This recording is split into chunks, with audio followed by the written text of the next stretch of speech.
Welcome, everybody, to another Wildfire live stream.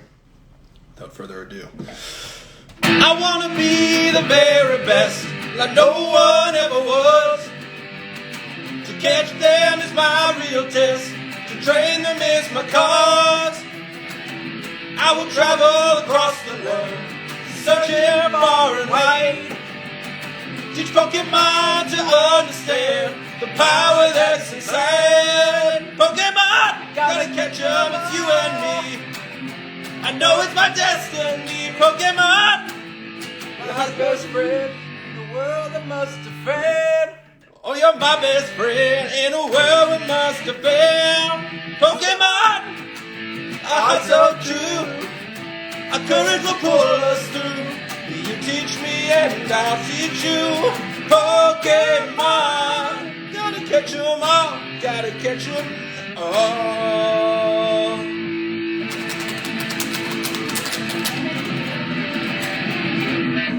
Woo! Oh. That was unplanned. That was entirely spontaneous. Well done. Welcome. Hey, everybody. I'm Jade, I'm Nick. and welcome to another Wildfire live stream. Absolutely. Here we have Rabbit Dog Films joining the house tonight. Yes. It's great to see everybody in the live stream chat already. Love it. I think let's do a little update. Yep. We got a little bit of new stuff to report on the progress of. Buongiorno! Speaking of our very own director, Editor. and So we had- all around workman. We had a Twitch session last night doing some trailer edits, so people can get excited for the Wildfire trailer that should be dropping in a little while. We're going to give you more updates as we go, but we've got the VFX sort of in progress. We've got the story coming together in the trailer, so it's exciting. It's exciting. It is very exciting. Outside of that, how are you? I'm good. Just preparing for the warmth that's about to come our way, and Yeah, I'm excited.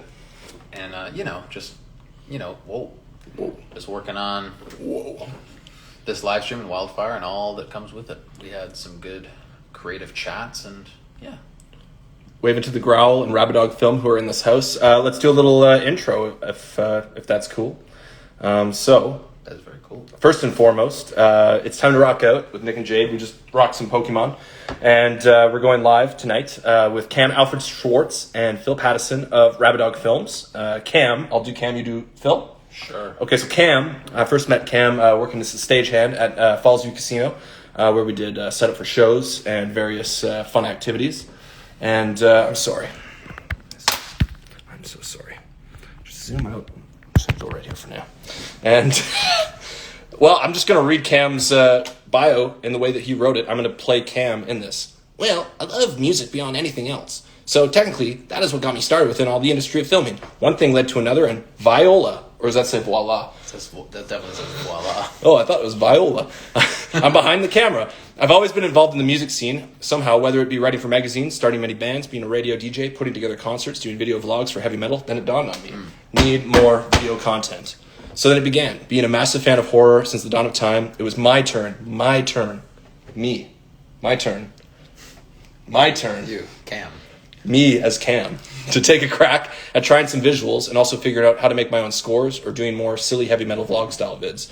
With all of this happening before 2005, well, the rest is literally some of the greatest moments of my life. And I'm so happy to have had all those moments. And it is slowly getting better and better every day. Working with George Romero, music videos for some of my best friends and heroes, and making a movie for a childhood dream company, and most importantly, meeting one of my best friends. Who just happens to be Phil Pattison. Meet Phil, everybody. Based in Based in Hamilton, 23 years of industry experience, Phil co-established Rabbit Dog Films in 2003 and currently grinds out many fun and trippy film and music video projects with creative partner Cam Schwartz. They produce, direct, and edit all their own content and rep the true spirit of independent cinema. They've cultivated quite the canon of multi-award-winning short films, including Human Cattle, In Tested, and soon-to-be-released Wolf Juice. And most recently, they co-produced and edited the Chris Alexander feature film Necropolis Legion, featuring horror icon Lynn Lowry and Augie Duke. Phil got the incredible opportunity to co-produce and co-create the critically acclaimed stage play George A. Romero's Night of the Living Dead TM Live, alongside executive producers and horror legends George A. Romero, Russ Streiner, and John Russo. And during the past several years, Cam and Phil have also creating a feature film documentary called The Growl, focusing on the roots and vocal history of the most brutal style of music called Death Metal! And I think it's time to bring them on to the show. And bring Phil. They're separate. Okay. Yep. Which one? Whoop. We got Cam in the house. Let's get Phil. Where's Phil? Uh-oh. Where's Phil? Oh. Do you guys not know what you're doing? Here we go.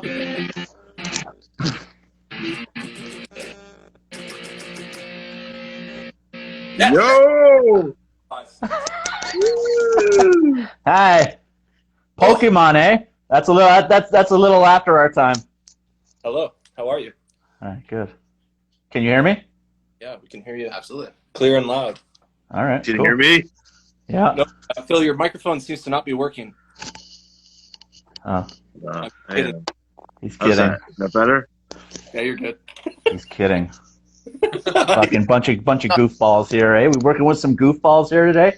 Yeah. Well, definitely. I try to keep it. Look, I care. Care Records. What is that? It's my little brother's company.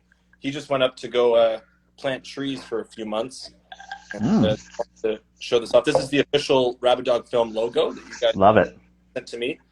You could buy shirts with this logo printed on them for $50 a shirt. That's the price? No.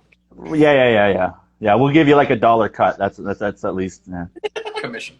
Yeah. Yeah, I'm just joshing. I'm just joshing around. No, thank you guys for taking the time. Seriously, this is awesome. And yeah. Sweet. Thank you. All right, that was a great stream. I'll see you guys next. All right, cool, man. Yeah, appreciate it. Make sure to go to our website later. I have a question. How has it been going with COVID, and how's that affected you guys, both on a personal basis, but also the Rabid Dog Film Company? Rabid Dog Film. Go, Phil. Well, I've been working. I found a job outside of doing any film stuff. Second passion of mine. I work in a dispensary in Cambridge right now, but selling weed to the masses. That's awesome. But yeah, no. Rabid Dog has always been. I don't know. During this whole COVID thing, we've kept busy. We've actually done a lot, yeah.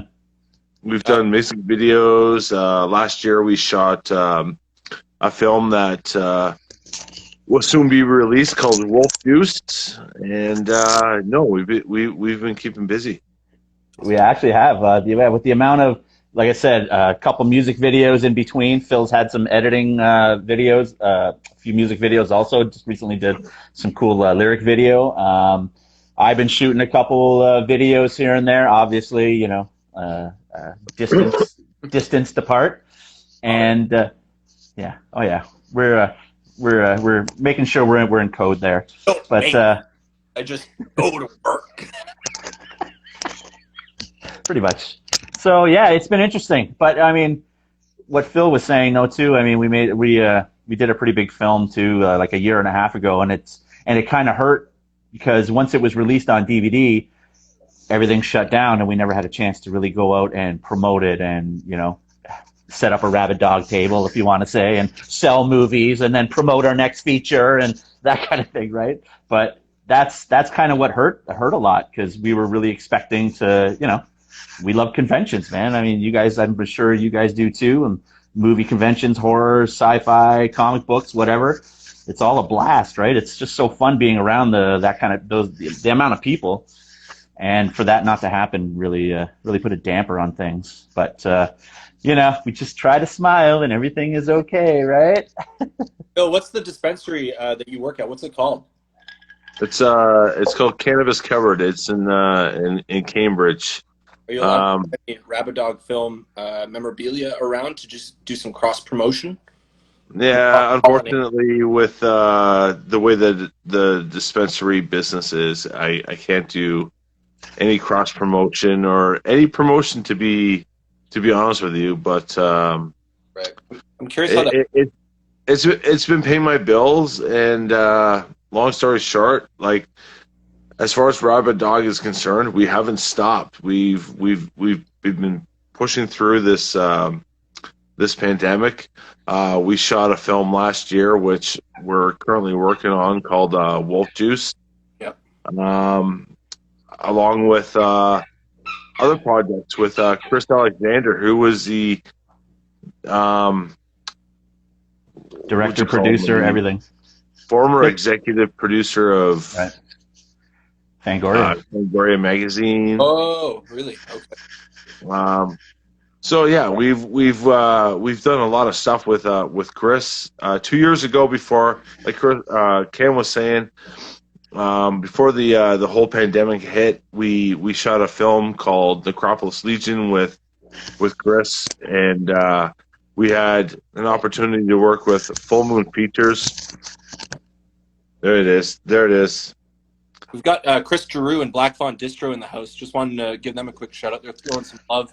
And yeah, there they are. Oh, we love Chris. Chris is a really good buddy of ours, man. He's one of those convention friends too, right? That and then all of a sudden it just blossomed, and we just love him. Yeah, Chris Giroux's been it's been a friend of ours for a long time, and we worked on several of his films, and he's now working with Vortex Pictures, and he's done amazing things with Vortex, and we've been lucky enough to be background material, I guess. And a few things, yeah. Yeah, we've been background actors good. in some of Chris's projects, but as far as Rabid Dog, yeah, we shot a film 2 years ago with Chris Alexander, again, former Fangoria magazine editor, but he's now currently the editor of Delirium magazine. Okay. Through Full Moon Features, and we were privy enough to. There it is on Cam's shirt.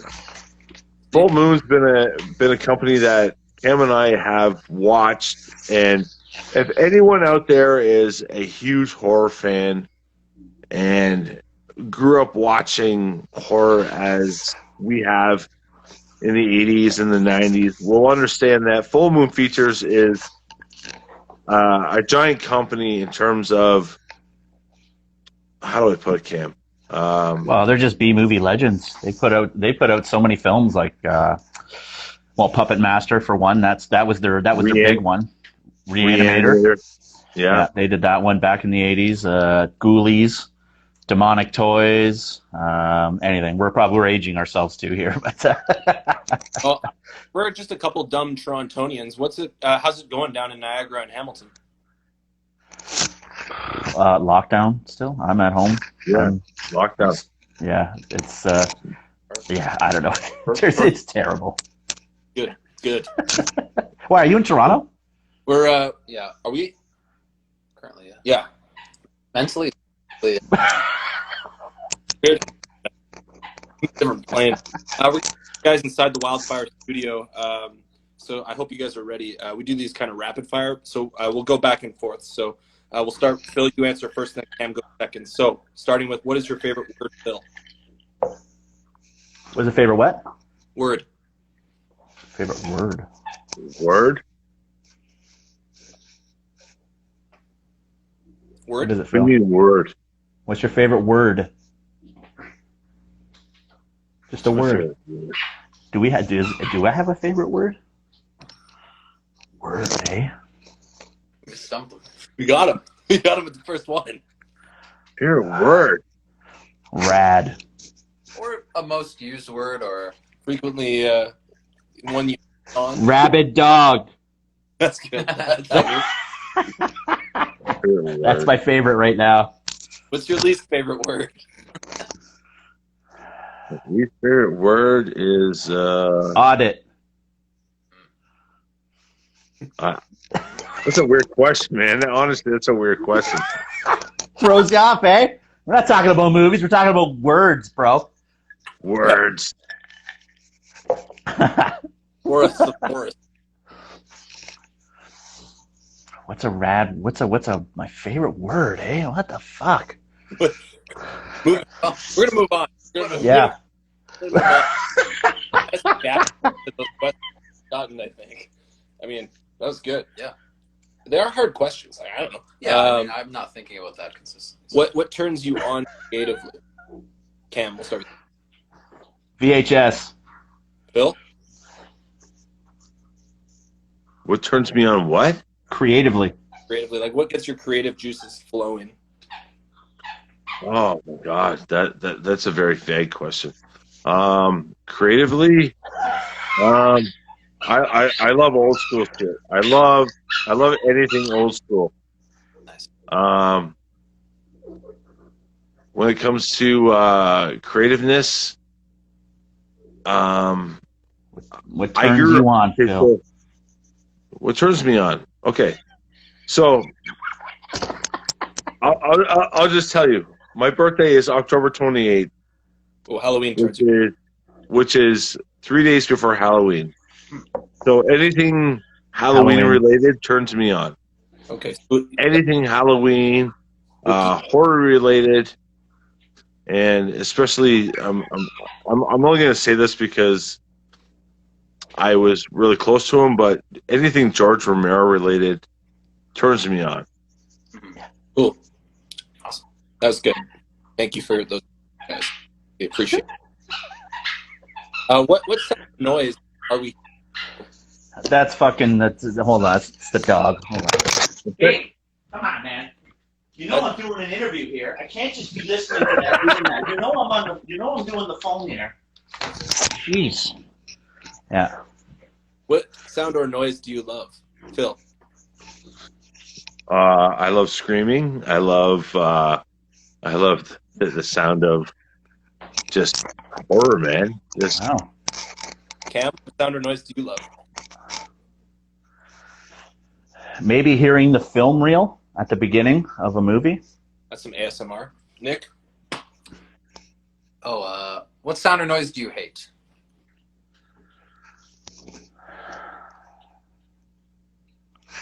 Holy shit. What do I hate? What do I hate? I don't like the loud import cars right now. That's pretty frustrating. yeah. I hate the sound of loud import cars myself. If you could do any profession rather than your own, what would you like to attempt? Start with Phil. Any profession, rather what I'm doing. Aside from filmmaking and aside from selling weed? Aside from filmmaking and aside from selling weed. Oh. Selling coke? Those are pretty good gigs, though. No. No. Interesting. What would I do? Wow, that's a vague question. That's tough. What would I love to be doing beside? You guys are both facing one another right now, so if you kiss, it'd be really nice.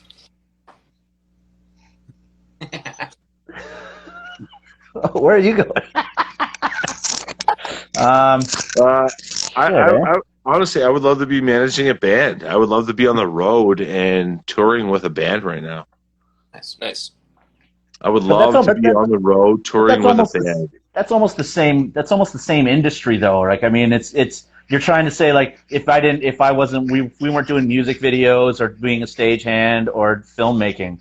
Is that, and then so what else would we want to do, kind of thing? Is it like a whole new industry? Is that what we're looking at? Yes. Right. Truck driver? Okay. No. You don't want to be a truck driver. Just sitting there. Yeah, but it's supposed to be a totally. No, you wouldn't want to be a totally different one, right? But at least you could listen to tunes. That's the whole thing too, right? Because you have access to music the whole time you're cruising. So that makes me very happy also. So if I had to be driving around, but the thing is though, you end up fucking sitting around and you're just lazy the whole time because you're driving for 12 hours. That's tough. Yeah, that's a tough question. All right, Wow. good one. That's why we ask the hard questions. If God Yeah. exists, what would you like to hear him say to you at the pearly gates? Actually, I think I'd rather be a cook, man. I'd love to be in the kitchen making food. I love food. I would love Okay. to make the best dishes anyone has ever tasted. Aw, you're a dish. What would be your first You're dish? a dish. What would be a dish to prepare for Cam? Whoa. Let's go. Dish it, Cam? bro. Dish it out for me, Phil. Oh, God. Cam, come on. I don't think you have enough leaps to No. Shawarma. Just make me a shawarma plate. shawarma. Okay. Oh, I love just shawarma. Shawarma pizza like we had at that place. Ooh, I like a shawarma pizza. When it's Shawarma done pizza. right though, Okay, holy okay. crap. Yeah, make me a I'd shawarma make pizza. him the best shawarma pizza he's ever had. Yeah. Yeah. Yeah. You haven't had a better shawarma pizza than we had at that fucking place. Yep. Holy cow. That's wonderful. I think we'll Let's just dive into this. well, I will dive in if you guys are ready. Oh, well, yeah. Hey, man, that's why we're here. We're hanging out. All right. Well, I guess just before we go into guys, describe your horror style as well as just your filmmaking style in general. Well, I think our filmmaking style is like I said, I was born on October 28th in 1974. So I'm an old dude, but everything that I've ever let's just say that all my birthday parties as a kid were horror related because of Halloween and because of the time of my birthday. And that has got me more or less interested, if not passionate, about the horror industry. So, what kind of movies do you make, though? What do we do? We're B movie guys. Right. We make shit that reminds us of being a kid. Yeah. Reminds us of what it was like to be a kid, to rent those trauma movies, to rent those full moon movies, to rent anything that. Hey, I was a loser. I was a loner when I was a kid, and the only thing that kept me alive was going to the old Bandito video or the local video store that allowed me to rent that over-the-top, gory horror film that just allowed me to escape from reality. And so that's why we like doing this now. Then I've just been immersed in that genre, and that's it's always been a passion for me. It's always made me happy, and horror and that genre is just. We're elaborate on that, Cam. Yeah, we're grindhouse guys, right? Like, I mean, I'm a massive fan of. I love we love all eras of horror, right? I mean, we love the black and whites. That's what we grew up with. Phil being Mr. Halloween there, black and whites, of course. But I love the '60s, and I love the '60s when they really started pushing the boundaries a lot, and stuff started getting edgy, and people were doing a lot of drugs, and people were really branching out and doing that kind of stuff, right? So it went in a crazy direction. And so what I like is late 60s, 70s stuff, because that's when exploitation really began, and that's when a lot of the movie theaters too started exploiting movies like Herschel Gordon Lewis and stuff like that, Blood Feast and everything. It was always about there are certain amount of scenes of barbaric torture that if you can't handle this movie and you pass out, then you have to fill out, like a little application saying that, if you faint or whatever, that you can't, you got to leave and everything. It's going to be too scary, right? So that style of filming, we totally, like, he's a big Texas Chainsaw guy, right? We love all that stuff. But I would say like that grindhousey 60s, 70s, and then the '80s, obviously, which we're '80s kids.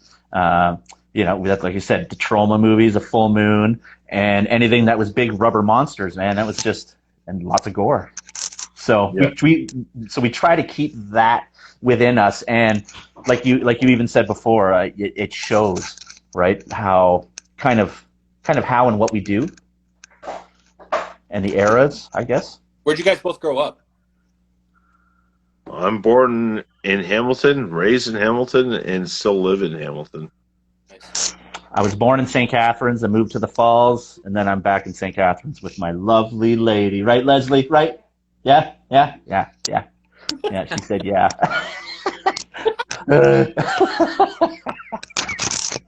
Want to Yeah. find this question, but when did your twin loves of filmmaking and metal? When did those start for you guys? I mean, sort of for Phil, you kind of answered that being sort of Halloween themed birthday party. Horror was number one. Out of the Well, gate. like I said, I've always been privy to horror films because of my birthday. Naturally, my birthdays were privy to costume parties because it's so close to Halloween.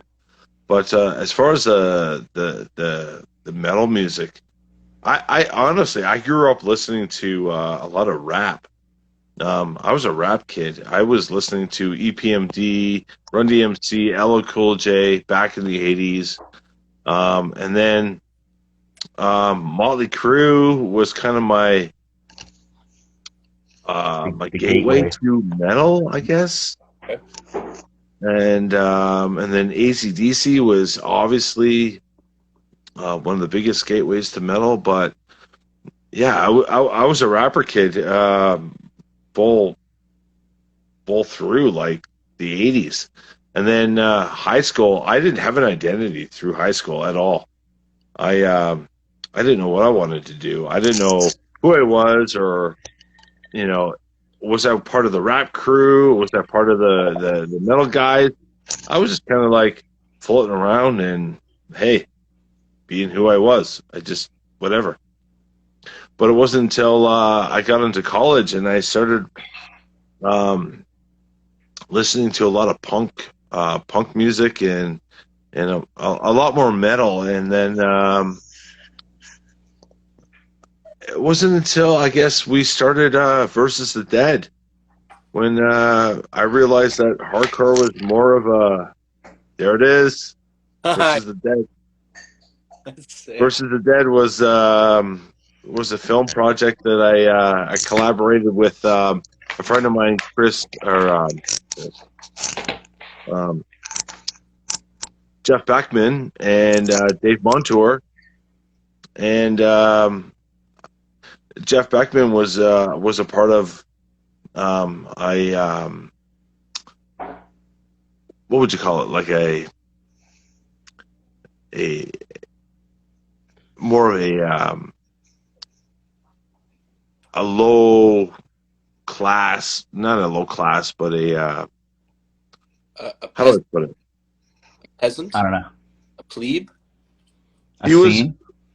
He was part of a scene that was very hardcore and underground. Yeah, he's an older guy. Underground. It was very underground. So Versus the Dead, pretty experimental filmmaking there, pretty trippy, got some crazy cuts, editing style. Shout out to you, Phil. You cut that, right? Have you Versus the Dead was the first film that I actually had cut my teeth on in terms of being a director, producer, and an editor. Versus the Dead was the first film that taught myself how to actually edit properly. I went to film school at Niagara College for 3 years, and I learned a lot about editing. But during that period, I learned how to cut on 16 millimeter film. Yep. And when it came to Versus the Dead, a lot had changed in a short period of time. We went from 16 millimeter to digital, and 16 millimeter film was not feasible in terms of in terms of money. So we decided we were going to shoot Versus the Dead on a digital format. And Versus the Dead was the first film that I was able to cut on a computer in a digital format, and it allowed me to teach myself how to actually edit, and I don't know how to. Well, I'm curious. Like, it's a pretty trippy film. So, have you had any testimonials of people who've tripped on drugs while watching this film or any of your other films? That's the only way you can watch it, though. Is that one of your target markets? No, not really. I guess. Yeah, Versus the Dead. It's definitely a stoner film. Like, we were all baked. We were smoking weed all through the whole thing, and blah blah blah. But hey, man, it was a learning fun. experience. Totally, it's all about having fun. Well, we were watching a few scenes the other day. We could feel that through the screen. The fun you guys were all having making that. That's a similar spirit we try to capture in some of our projects. I was thinking about that earlier. I was like, now I don't smoke weed while I'm filming anymore, like we did back in university when we were making the craziest stuff we were making. Yeah. Now I'm like, I take it too seriously. Yeah. Like, I need to be great lace and just be like all over it. Of course. Honestly, Versus the Dead was a college project for a bunch of dudes who never went to college. Right. At the end of the day, and we were lucky enough to get it released through Midnight Releasing, and which again it paved the way for other projects, such as starting a company called Nyctophobia Films with a friend of mine, Christopher Harrison, which we were allowed to do. There it is, Nyctophobia Films. Where'd the name come from? Nyctophobia is actually the fear of the dark. So we decided to take the name Nyctophobia and change the wording of it, if you will, and it's actually the fear of the dark. So we started a company called Nyctophobia Films. Me and a friend of mine, Christopher Harrison, under the Nyctophobia banner, we shot and directed a Stephen King film, which Chris was lucky enough to get the rights under the Dollar Baby program through Stephen King and his company. And then we're both big fans of Evil Dead the musical, and we're like, well, why can't we do something like that but different? Why can't we bring Night of the Living Dead into that realm? So I'm going to make a long story short. We came up with this idea, Night of the Living Dead, on stage, which we did with George Romero's permission, Russ Striner, and John Russo from Night of the Living Dead. That's where I reconnected with Cam, going back a long ways. I met Cam in 2004 at Fan Expo, where we were in the middle of shooting Versus the Dead, and we thought it was a great opportunity for us to go and promote Versus the Dead. And we weren't even halfway shooting Versus the Dead when we went to Fan Expo. George Romero was there. That was bottom line. We wanted to be there. We wanted to be at an event where George Romero was at, promoting a film that was very inspired by George Romero. Mm-hmm. There was Cam. I ran into Cam. We were handing out T-shirts and promo videos, and Cam's like, "Hey, I would love to be a part of this film. Blah blah blah. How can I be a part of it?" Long story short, I ended up calling Cam after I met him at Fan Expo, and things never panned out because he wanted to do. You were going to do what? Soundtrack? We were going to do the score for it, right? But I mean, at that time, I was doing a side project, a band with a drummer of mine, and it was like a soundtrack horror band, psychedelic soundtrack horror band. So I was like, hey man, we're playing with some keyboards, we're doing some funky drums and kind of some weird stuff. Let's give it a crack. And then we tried, and it just didn't work out. So That's how it went. That's the long story short. So Cam was gonna do the soundtrack for the film. Again, long story short, we needed to get the soundtrack done really quick. So I ended up doing the soundtrack with a co-buddy of mine who was also in the film. We did the soundtrack. What film is this? Versus the Dead. This is Versus the Dead. Okay. So I ended up doing the film soundtrack with my buddy, what's his name? Casey. Right. Anyway, long story short, he's laughing at me. No. Long story short. Long story short. It's never a long story short with me, ever. There's a good South Park episode. I don't know, Phil, if you the South Park episode. It was a pretty good episode. So you guys met each other. You work together. You're creative with one another. You got a great connection. How did you guys get on the same page with your style, and how did you guys get to starting to work together? That's what I'm curious about. Well, yeah. Well, because of Versus the Dead, I've always been in contact with Cam. I started Nyctophobia Films after we did Versus the Dead. Unfortunately, the soundtrack stuff never worked out with Cam. Blah blah blah. And we started doing George Romero's Night of the Living Dead live, and we brought Cam on as our social media guy.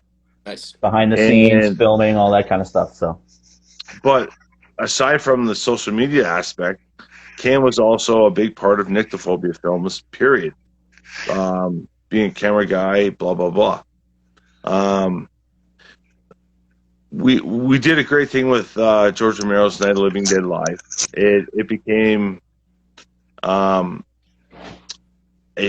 giant success in terms of what would you call it? Well, It's available for you can license it all over the world right now. Okay. You can go into Samuel French's or Concord's catalog, and it's there for licensing. But Cam was there as our social media guy. Me and the co-creator of Night of the Living Dead, I wouldn't say butted heads, but we had creative differences.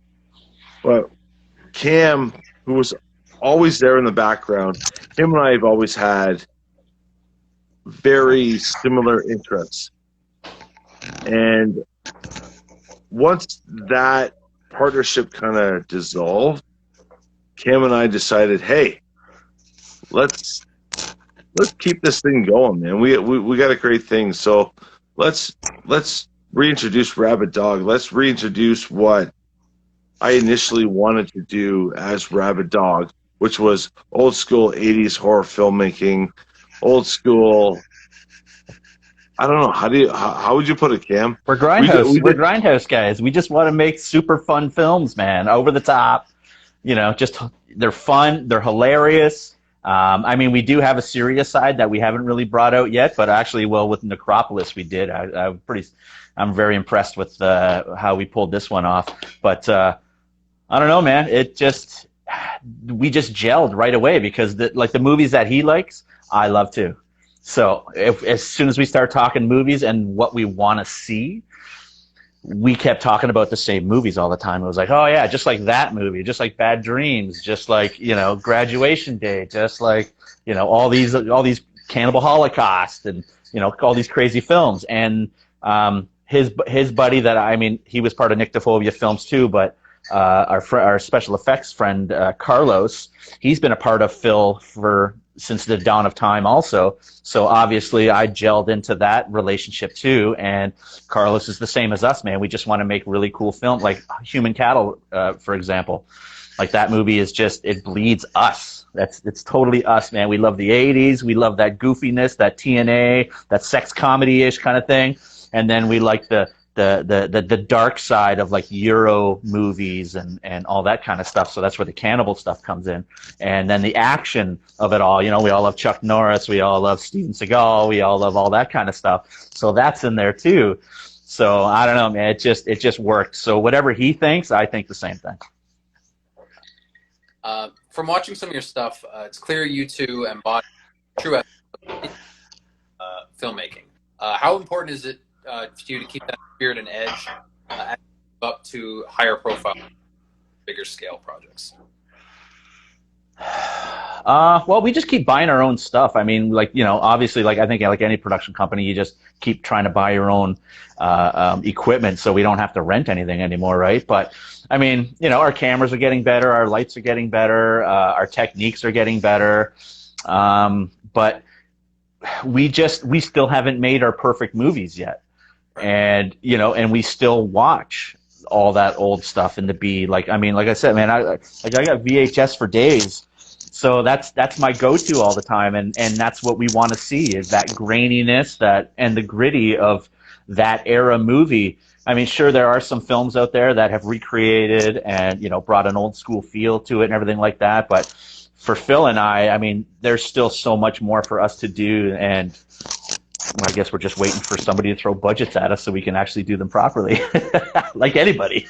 Well, we've been working with Chris Alexander quite a bit lately, and there's a lot of projects. Yeah, we're chatting. How does it work with like your think tank or ideation? Like, what kind of system do you guys have to bring ideas to the screen? Do you have a bunch of scripts floating out there? Do you guys come together and write stuff? Like, how's that work?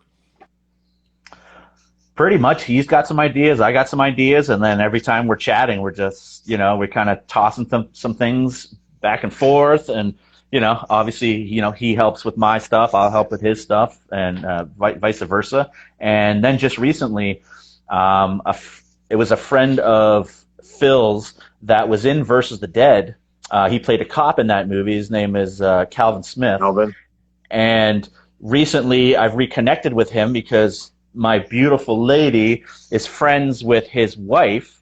So then all of a sudden I kind of found him, and I told Phil, I was like, hey, Phil, do you remember a Calvin Smith guy? Like, he's like, oh my God, you know, he's copping my movie.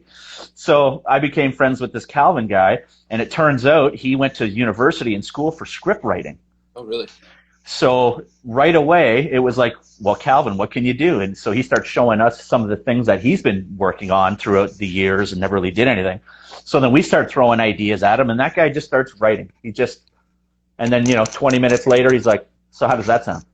We're like, holy, like, really? Okay. Well, so he's like, okay, what do you want next? So then now we have this like trifecta of creative energy flowing through all of us. And it's getting crazier because now Calvin, you know, Mr. Script guy, he's blowing our minds. So things are starting to, you know, go in some different directions, but amazing directions. Phil, are you going on a tour around your house? Do you want to do crib style and show us your place, or? Oh no, it's pretty dark down here. Yeah, we can tell. Not sure if you're naked under there or something, but. Oh no, I'm not naked. Okay, good. What's the first ever convention you went to? That was the Fan Expo. That was for me, the Fan Expo, 2004. It was, right? 2004. Yeah. Fan Expo. That's where I met Cam. Same to you, Phil, your first one? What's that? Same Phil, that was one? Yeah, same one. Yeah. I've never been to a convention before, and then I heard George Romero was going to be at this expo the same year that we were shooting Versus the Dead. It was like, wow, we got to go down there and promote this. And oddly enough, that's where I met Cam. So obviously that's a network right there. You started that, but just talk about like some of the other networking that's gone on in 2004 in attending, how that's helped projects get out the door for you. Well, I reconnected with Phil again through the convention. So our friends do Shockstock in London, Ontario, which is the London Comic Con also.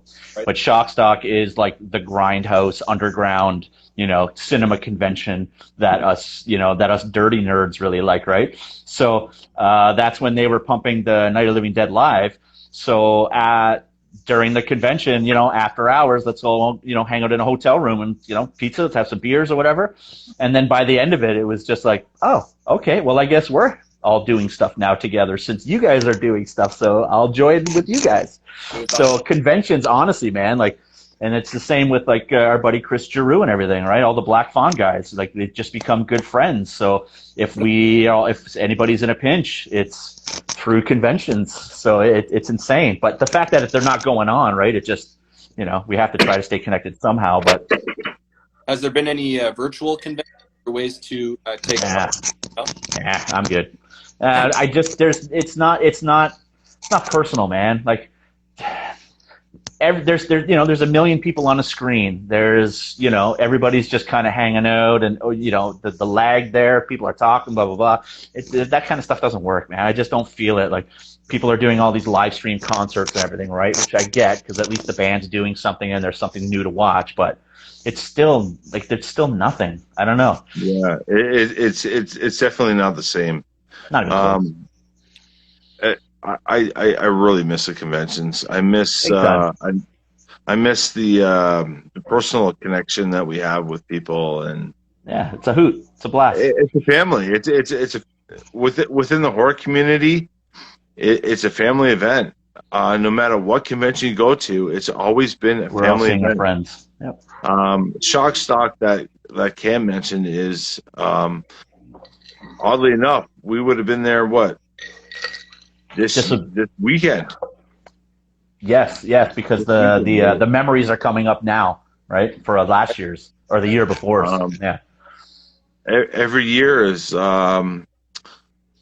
every year at this time we'd be at a convention called Shock Stock in London, and we'd meet and see all our buddies that are involved in the horror community, if not the genre community.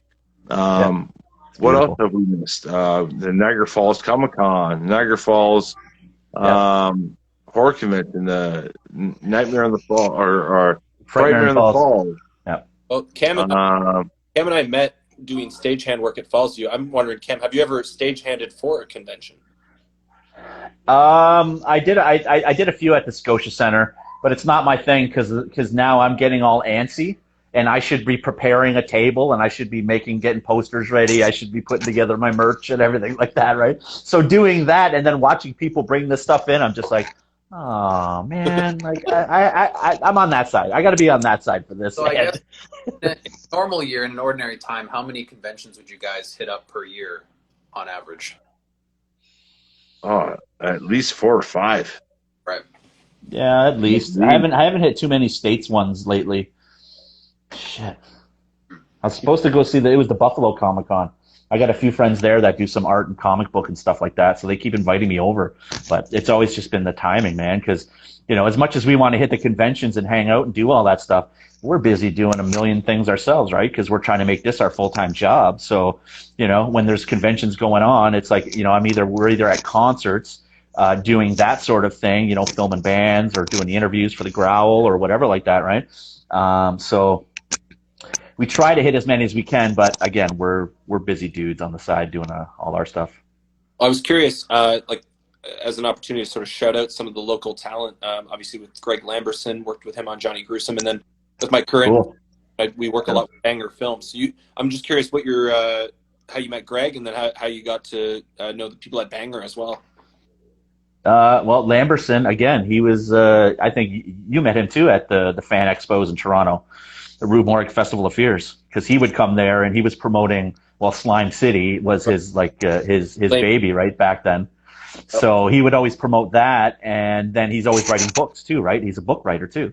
So, obviously I'm a huge fan of Slime City. I've watched the movie a million times, and so then after hearing, I was like, Greg Lamberson, I know that name, right? So I do my research, and then, holy shit, it's the guy who did Slime City. So right away, I'm like, Greg, man, you're a local guy. What's happening? And then it turns out that he's at all the conventions with us all the time. So he just became our friend. It's been awesome.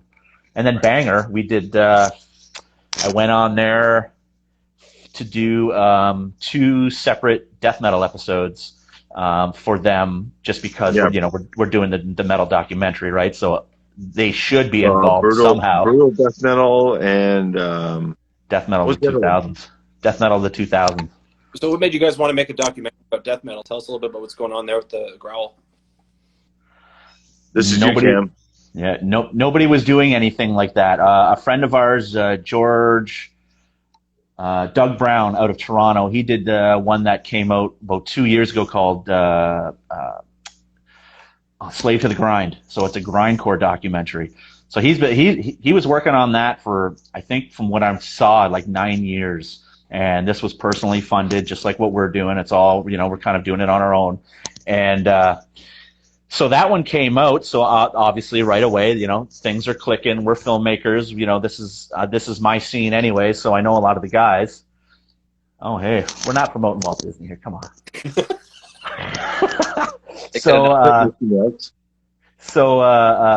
Again, being at the conventions, ran into another friend of ours who runs the Raven Banner booth, our buddy Sean, and he, he's manning the booth, all the DVDs and stuff that they distro or produce or whatever. So they got a bunch of documentaries up there. They got the Vakken Festival documentary. They got the Thor documentary, that old 80s heavy metal dude.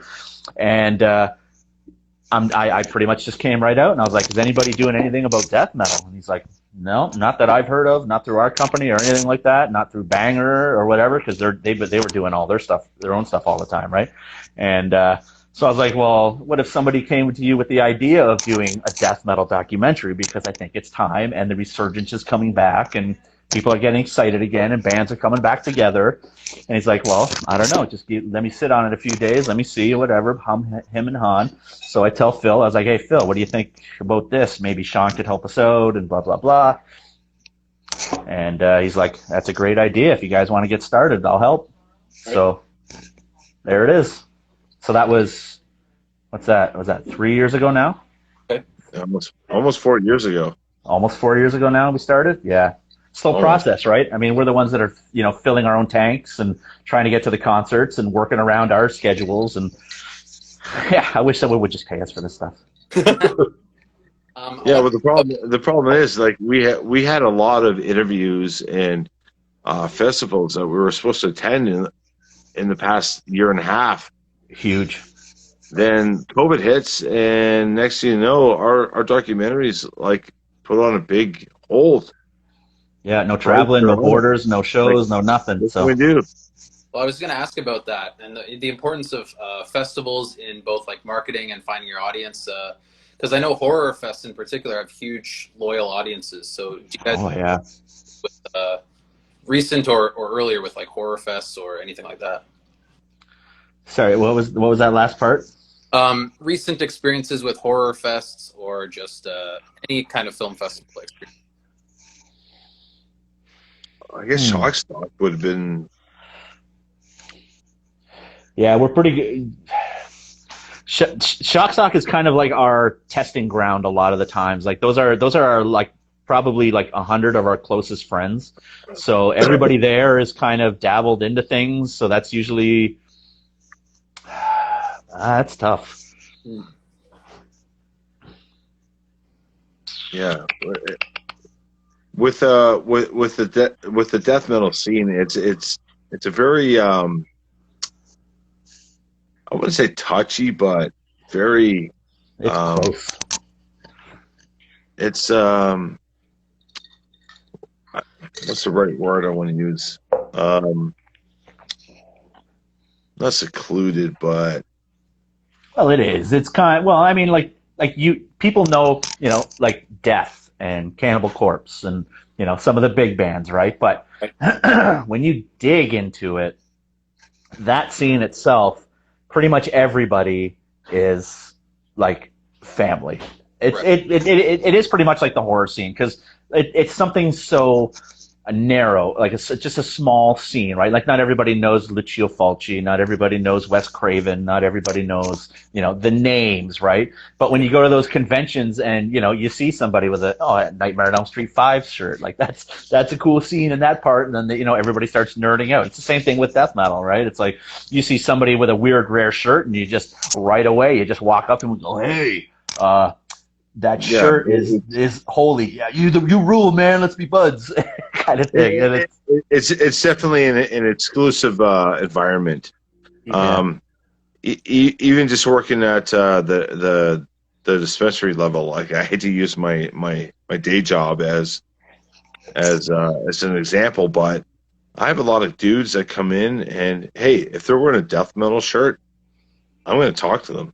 That's the thing. It's like you walk into somebody at Walmart or the grocery store who's wearing a Cannibal Corpse or an Immolation or an Incantation shirt, we're going to Right relate. away. It's like, yeah. we're going to relate. It's like, or Slayer. Never mind. Metallica. Any of those bands. Are there any? It's like, Are there any? it's like, Are there any subgenres of the death metal scene that you guys aren't really into? I know there's quite a few. There's like Blackened Death Doom, melodic, brutal death metal, doom, deathcore, deathcore grind, porno grind, death. Yeah. Did you say porno grind? Yeah, porno grind. That's a whole nother genre. Porno grind? No, it is. That's a terrible subgenre of grindcore. Actually, that's the kind of stuff I don't like to talk about too much. But with death metal though, I mean, sorry for bringing it up. No, it's okay. You touch a nerve, but it's okay. But with death metal though, I mean, we don't touch too much on like the melodic death metal side. But it's part of it though. It's still under the banner. So it's going to be mentioned somehow or somewhere through it, whether we like the bands or not. You can't deny the fact that they were, a part of, bringing up, say, that subgenre of style of death metal. So, I mean, we kind of touch on everything, but not a ton. We're just trying to stick at like the original death metal umbrella of just where it started then, like the late 80s, mid 80s, early 90s is kind of like that's where it is. And then obviously then brutal death metal kicked in and melodic death metal kicked in and then technical death metal. And then, it just kept going after that. So we try to stay at that level. Yeah, we tried, but it always veers off. Oh yeah, totally does. When you talk to guys that have been in the industry for so long, it's hard to deviate their conversation from what they know to what we want to hear. Is that the right way to put it, Kim? I don't know. Yeah, it totally is. Is your name Cannibal Cam based off of the band Cannibal Corpse? Is that where you're kind of stealing this from, or originated? No, are you Cannibal. The European cannibal films of the 70s and 80s. So Cannibal Holocaust, Make Them Die Slowly, Cannibal Ferox. Yeah, so I was fascinated with that genre of movies, fascinated. Canon. What? That whole canon, that Cannibal canon. Boom. So then and then that's when we started doing the radio show during that time. So that was 97 when we started doing a metal show on Brock University called Chronic Aggression. So that was 97 to 2001 is when we did that. So during that time, the name just kind of came out because I was, like I said, man, I was knee deep in just watching these cannibal films, and all of a sudden it was like, hey, Cannibal Cam. I'm like, oh. Okay, that's not bad at all. Okay, yeah, but everyone I know that knows you you're Cannibal Cam. You'll never ever outlive that name, Cannibal Cam. Hey, that's fine. You tried. I know you tried to get rid of it. I know I tried. Hey, I didn't try to get rid of it. I just my name is Cam Schwartz. Cam Schwartz will always be known as Cannibal Cam. Whoa. Always Cannibal Cam. You guys have gotten to work with some other side of the metal scene, like Walk Off the Earth, Sven Gallion. is it Mickey Me? What were those experiences like? Mishy. What were those Mishy me. Yeah. Mishy Me? What were those experiences like for y'all? Well, Phil was more involved with the Walk Off the Earth. Actually, no. We did the behind the scenes for the. I don't even know what the song was at B Town Studios in Burlington. Okay. We were invited to be background camera for them recording. I think it was an EP or a few songs or something like that. Cool. And I actually had never seen the footage. Did you ever see the footage for that? Yeah, I have the footage. I know you have, and I have the footage too. But have they? No. No, Have they done anything with it? What Ken was talking about is a friend of ours, Ben Rispin. He's really close friends with Gianni from Walk Off the Earth. Yeah. And going back many years, we had the opportunity through my friend Ben, through Nyctophobia Films, and even before Nyctophobia, to work with Walk Off the Earth before they were able to. I guess it was the Ellen show that kind of popped them off. Yeah, because they did the Gautier cover, and then that was it after that, right? We did we did a music video for them under the Nyctophobia Films banner. That was a one shot. That kind of set the standard for the rest of their music videos. Which was? What was it called? I wasn't a part of this. Joan and Bobby. It was called Joan and Bobby. Oh, okay. There's a music video called Joan and Bobby. We did as a one-shot music video. If you go on their YouTube, I'm sure you can find it. Joan and Bobby, Walk Off the Earth. Is it up? Yeah, I don't know. That was done with Ben Rispin. But anyway, long story short, because of Ben's relationship with Walk Off the Earth, Ben was a good friend of ours, and he'd always bring us on these projects with Walk Off the Earth. And one of them was what Ken was talking about. They did a I don't even remember what the freaking video. There it is, Joan and Bobby. That's the one you did. That's the one we did. Yeah. Nyctophobia Films. I shot that. It's definitely a one shot. But what did you shoot it on? We shot that on a DVX 100. Oh, nice. Mini DV. Yeah. Back in the day, for all you millennials that don't know, we shot on tape back in the day. What year was this then? I think it was like 2011. Oh yeah. 2010. 10, 11. Cool. Wow, I can't believe you guys pulled that up. That's amazing. That's awesome. And that's Sarah Blackwood, the singer, Sarah Blackwood, who is now the lead singer of Walk Off the Earth. She was in the Creep Show at the time. Yeah. Rockabilly band from Toronto, right? We were pervy enough to hang out, be able to work with them, which allowed us to. I did a video for them in 2005. No. How long ago was it? I don't know. I wasn't there. Not 2005. That was a long time ago. 2015. Man, anyways, life has gone by so quick. Yeah. I did a behind the scenes video for them on a video they shot called. What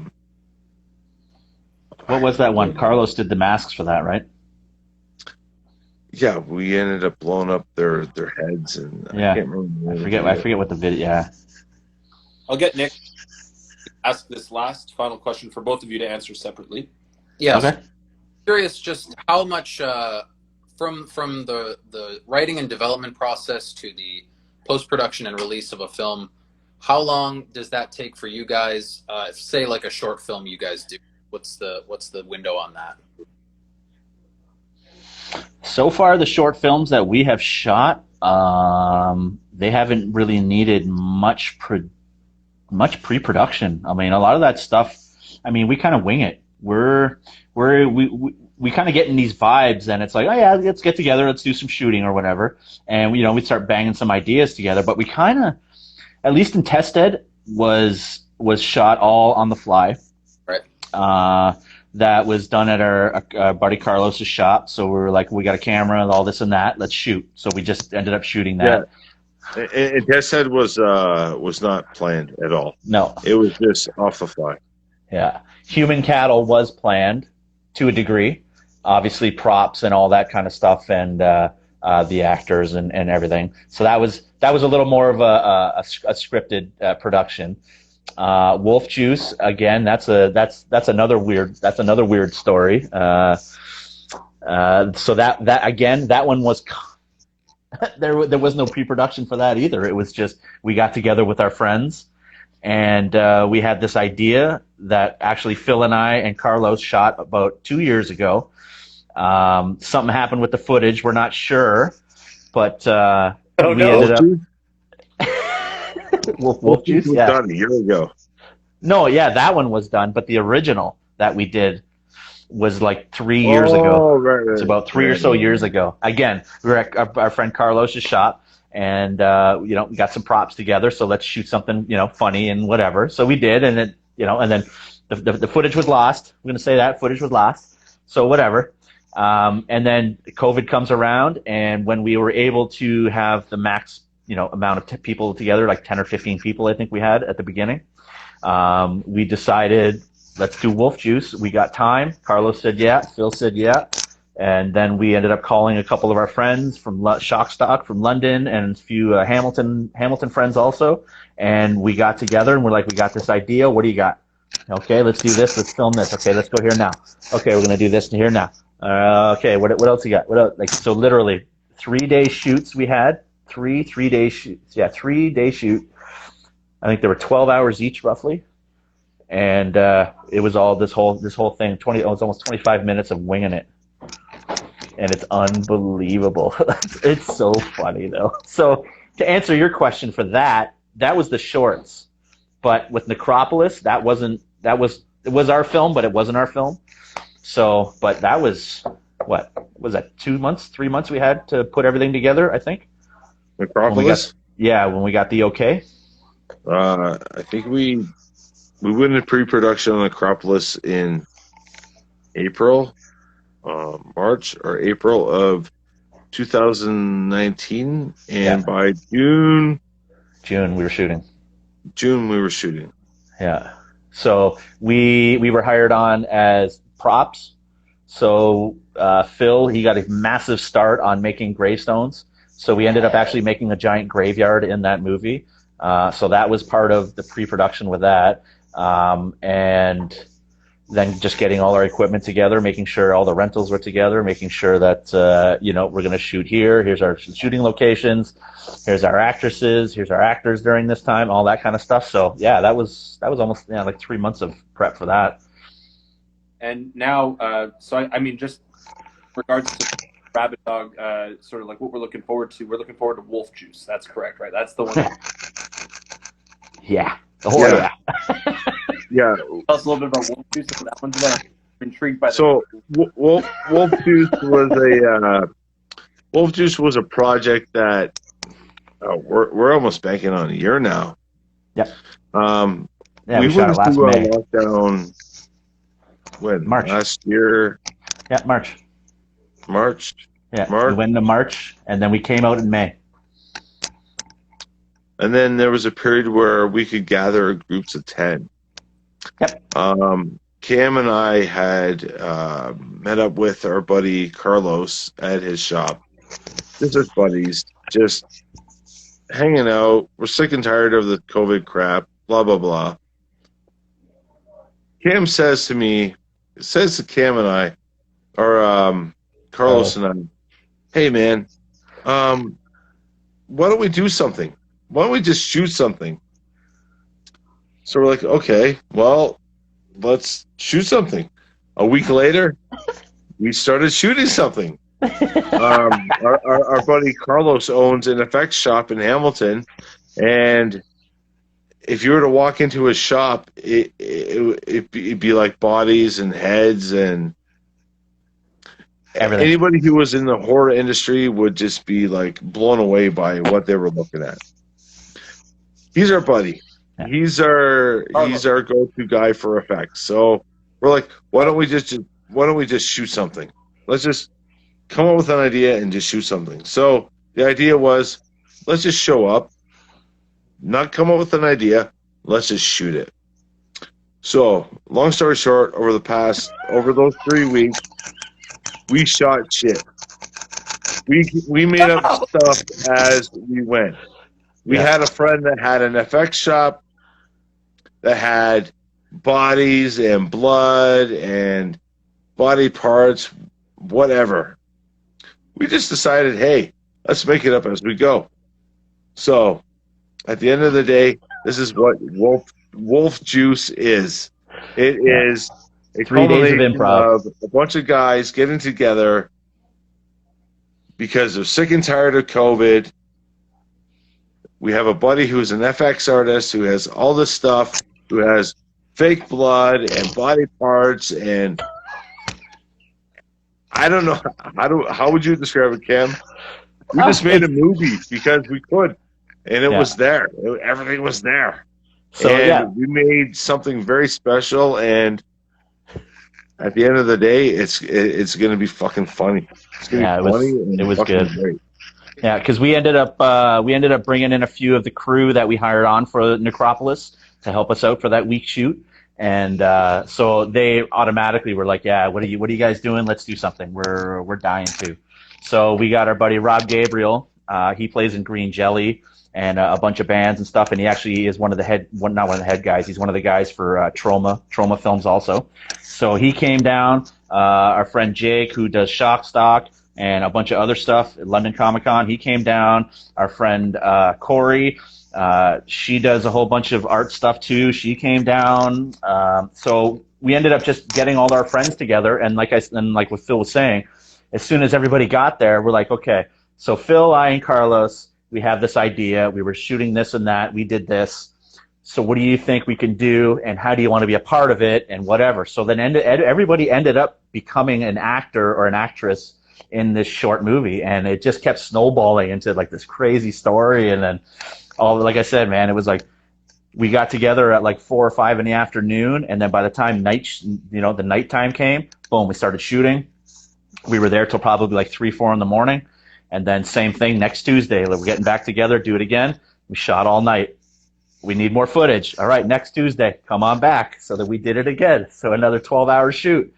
And by the end of it, I mean, it's hilarious. Phil's editing and playing with it all right now, doing sound design, and we got to do some lines for it or whatever. But oh my gosh, it's coming into something that, again, what Rabid Dog encompasses is just the fun and the good times that we have together when we're in a project. All of us, everybody. Well, I wanted to say, first and foremost, thank you both for coming on here and taking the time, and also just for helping promote this and making sure like people would come in and want this. Oh no, I didn't see backwards.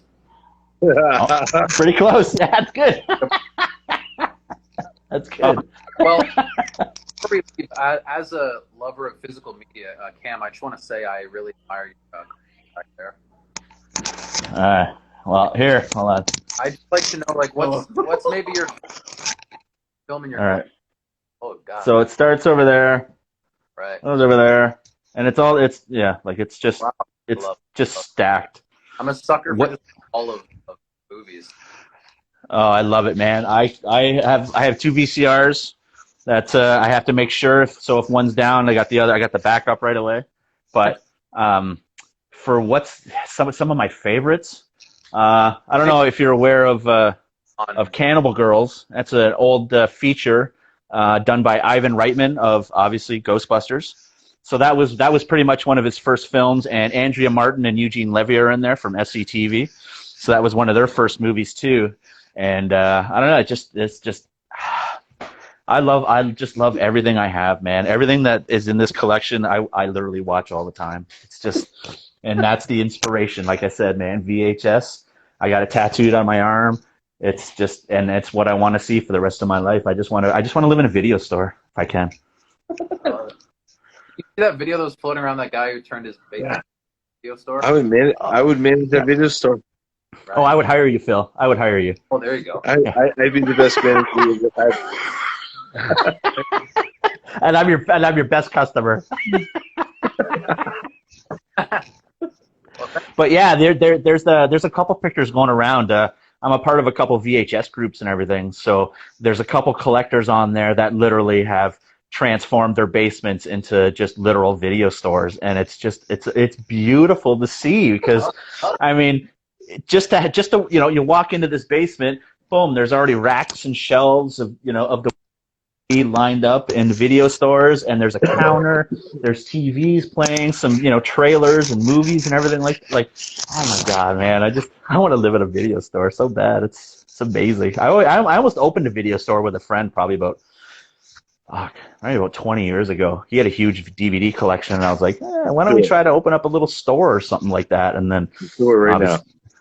Do it right now? Actually, no, because now the stuff's worth money, so I don't want people to use it anymore.